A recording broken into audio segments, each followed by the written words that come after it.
इस बीच बड़ी खबर आपको बता दें, अरविंद केजरीवाल ने ईडी के समन को लेकर जवाब दे दिया है। उन्होंने ईडी को लिखी चिट्ठी में पूछा कि उन्हें किस रूप में पूछताछ के लिए बुलाया गया है। केजरीवाल के मुताबिक ये साफ नहीं है कि उन्हें किस नाते समन भेजा गया है, एक गवाह के तौर पर या फिर संदिग्ध के तौर पर। चिट्ठी में यह भी लिखा गया है कि मुझे व्यक्तिगत तौर पर बुलाया गया है या फिर मुख्यमंत्री के तौर पर। ये केजरीवाल का वो पत्र है जो उन्होंने ईडी को लिखा है। इसमें तमाम जो डिटेल्स हैं वो हम आपको बता रहे हैं कि आम आदमी पार्टी के मुखिया के तौर पर उन्हें बुलाया गया है, इस पर भी जानकारी नहीं दी गई है। पंकज जैन मेरे सहयोगी जुड़ गए हैं तमाम जानकारी के साथ।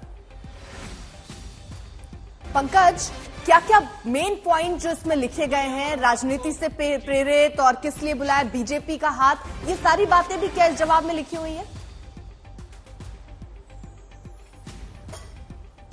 देखिए, बिल्कुल इससे पहले जब हम चर्चा कर रहे थे कि अरविंद केजरीवाल ने ईडी को अपना जवाब भेज दिया है, जिसमें उन्होंने शुरुआत में ये कहा था कि ये समन गैर कानूनी है, राजनीति से प्रेरित है। तो इसके पीछे आधार क्या था? अब उस आधार का स्पष्टीकरण आ गया है, क्योंकि हमारे पास मौजूद है अरविंद केजरीवाल का वो जवाब जो कि उन्होंने ईडी को भेजा है। इसमें यह लिखा हुआ है कि जिस शाम को उन्हें ईडी का समन मिला और इस समन से पहले दोपहर में ही और सुबह के वक्त भारतीय जनता पार्टी के जो नेता हैं वो लगातार ये बयान दे रहे थे कि अब अरविंद केजरीवाल की गिरफ्तारी होगी, क्योंकि उससे एक दिन पहले ही सुप्रीम कोर्ट का फैसला आया था और फैसले के बाद जब जमानत नहीं मिली मनीष सिसोदिया को तो उसके अगले दिन ही ये समन भेजा गया था। तो ऐसी स्थिति में जब बयानबाजी हो रही थी उसका जिक्र भी अरविंद केजरीवाल ने इसमें किया है। और अरविंद केजरीवाल ये भी कह रहे हैं कि वो आम आदमी पार्टी के राष्ट्रीय संयोजक भी हैं, दिल्ली के मुख्यमंत्री हैं, तो उन्हें कई कार्यक्रमों में शामिल होना है। और ऐसे में चौकी गिरफ्तारी की बात बीजेपी पहले से कह रही थी और अचानक ईडी का समन सामने आ गया,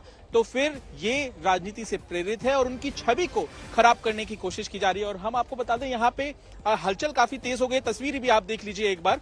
यहाँ पे अगर आप देखें तो पुलिस का जो बंदोबस्त है और भी ज्यादा अब मजबूत हो गया है। मेरे इस तरफ जो आप तस्वीरों में फोर्स देख रहे हैं ये यहाँ पे एक्टिव हो गए हैं और सामने जो आप वैन देख पा रहे हैं, ये जो जिप्सी आप देख पा रहे हैं, ये अरविंद केजरीवाल के काफिले का ही हिस्सा है। तो यानी कि कुछ ही देर में अरविंद केजरीवाल यहां से रवाना होंगे, वो सीधे एयरपोर्ट जाएंगे जहां से वो सिंगरौली की तरफ बढ़ेंगे। और सिंगरौली की जो उम्मीदवार हैं उनकी तरफ से भी आधिकारिक तौर पर यह ऐलान कर दिया गया है कि अरविंद केजरीवाल आज रोड शो और जनसभा करने के लिए मध्य प्रदेश में आ रहे हैं। उनके साथ इस बीच बड़ी खबर आपको बता दें, पंकज आपको रोकना पड़ेगा, केजरीवाल को दूसरा समन जारी किया जा सकता है। जल्द दूसरा समन जारी करेगी ईडी, क्योंकि आज के समन पर अरविंद केजरीवाल ने जवाब दे दिया है कि वो पेश नहीं होंगे, क्योंकि बहुत सारी चीजों पर इस समन में स्पष्टीकरण नहीं है। अब ऐसे में केजरीवाल को दूसरा समन ईडी जारी कर सकती है, ये अब खबर सामने आ रही है। मुनीश पांडे मेरे सहयोगी जुड़ गए हैं।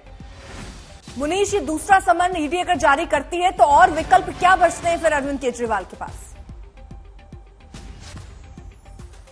सबसे पहले तो अरविंद केजरीवाल ने अपने पत्र में ईडी को यह जिक्र नहीं किया हुआ है कि उनको कितने दिन का समन चाहिए। उन्होंने सीधे तौर पे ये बोला हुआ है कि आपका जो समन है वो ऐसा लग रहा है कि राजनीति से प्रेरित है और इसी वजह से मुझे बुलाया जा रहा है, आप इस समन को विड्रॉ करिए। ईडी के सूत्रों से हमारी बातचीत हुई है, उन्होंने कहा है कि सारे आरोप जो अरविंद केजरीवाल के हैं वो निराधार हैं। हमारे पास में पूरी वजह थी कि अरविंद केजरीवाल को क्यों बुलाया जा रहा है और इसके पहले भी हमने अरविंद केजरीवाल का नाम चार्जशीट में भी डाला हुआ था, उनके नाम में बाकायदा लिखा हुआ था कि उनके ऊपर आरोप क्या लग रहे हैं और इसी वजह से उनको समन दिया गया है। सूत्रों का यह कहना है कि अभी थोड़ी देर में ईडी के जो वरिष्ठ अधिकारी हैं उस पत्र को लेकर एक बैठक करेंगे, एक मीटिंग करेंगे और मीटिंग के बाद में इस बात को तय किया जाएगा कि अगली बार अरविंद केजरीवाल को कब बुलाना है, यानी कि दूसरा समन अरविंद केजरीवाल को जाएगा, ये बात तय है। हो सकता है कि आज शाम तक जो वरिष्ठ अधिकारी इस बात को तय कर लें और आज शाम को ही अरविंद केजरीवाल को अगले कुछ दिनों में फिर से बुलाने के लिए नया समन दे दिया लौटेंगे आपके पास, क्योंकि एक बड़ा और अहम डेवलपमेंट ईडी की ओर से दूसरा समन अरविंद केजरीवाल को जल्द जारी किया जा सकता है।